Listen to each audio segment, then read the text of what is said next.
આદરણીય અને પૂજનીય એવા મારા પૂજ્ય ગુરુજી, જેના આધાર પરિશ્રમે શાળાની ઉપરોક્ત બધી થઈ છે, તેવા શાળાના શિક્ષકો અને આપ સૌની સામે આપમાં ચમકી રહેલા તેવા શાળાના મિત્રોને મારા ભાવથી પ્રણામ.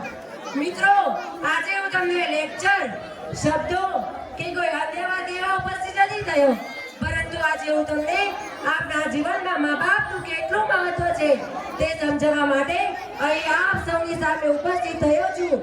તો તમે બધા મારી વાત ધ્યાનથી સાંભળજો એવી મારી નમ્ર વિનંતી.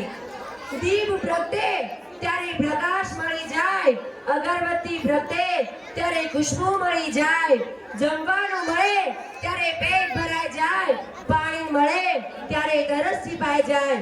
પણ જો મા બાપના આશીર્વાદ મળી જાય ને તો બધા અધૂરા કામ એ પૂરા થઈ જાય. માં ભલે ભણેલી ગણેલી હોય કે ના હોય, પણ આ જીવનનું સંસારનું દુર્લભ અને મહત્વપૂર્ણ જ્ઞાન આપણને મા પાસેથી જ મળે છે. મફતમાં ખાલી મા બાપનો પ્રેમ જ મળે છે સાહેબ. બાકી બીજા બધા સંબંધો રાખવા અને સાચવવા માટે કંઈક ને કંઈક તો ચૂકવવું જ પડે છે.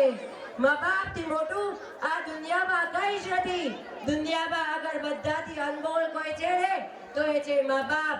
કેમ કે એકલા હોય ને ત્યારે માં અને ખાલી કિસ્સો હોય ને ત્યારે પિતા યાદ આવે છે. બાપ કહેતા જ હોઠ બંધ થઈ જાય, માં કહેતા જ હોઠ ખુલી જાય. બસ આ શ્વાસનું આવન જાવન એટલે મા બાપ. એમના વગર જીવન અધૂરું છે સાહેબ.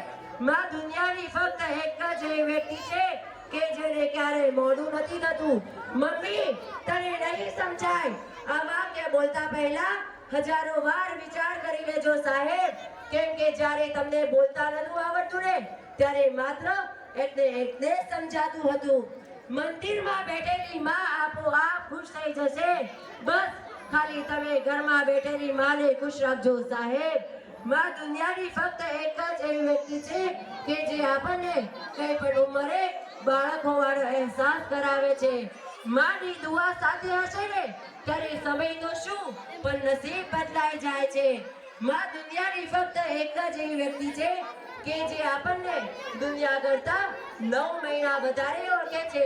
દીકરાને ધરતી પર આવવાનો સમય થાય છે ત્યારે ભગવાન કહે છે કે જા દીકરા, તારા પિતાને તું મદદ કર.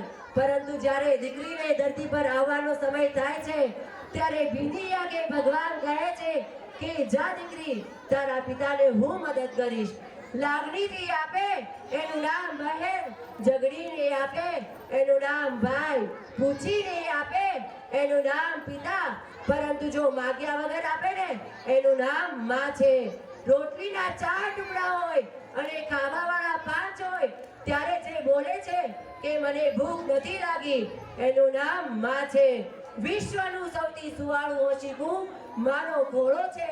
દરેક કલાકાર એ પોતાની કલાકૃતિને કંઈ પણ નામ આપતો હોય છે, પરંતુ માં જેવો બીજો કોઈ કલાકાર નથી. જે બાળકને આ દુનિયામાં જન્મ આપે છે તો પણ નામ પિતાનું આપે છે. આખો સંસાર સૂનો લાગે જ્યારે મન એકાનું લાગે. આખો સંસાર સૂનો લાગે જ્યારે મન એકાનું લાગે. મારા નસીબમાં એક પણ દુઃખ ન હોત જો નસીબ લખવાનો હક મારી માને હોત. મારા નસીબમાં એક પણ દુઃખ ન હોત જો નસીબ લખવાનો હક મારી માને હોત. મારી મમતા, બાપની ક્ષમતા જ્યારે દીકરો દીકરી સમજી જાય છે ને ત્યારે સ્વર્ગને પણ આ ધરતી પર આવવું પડે છે.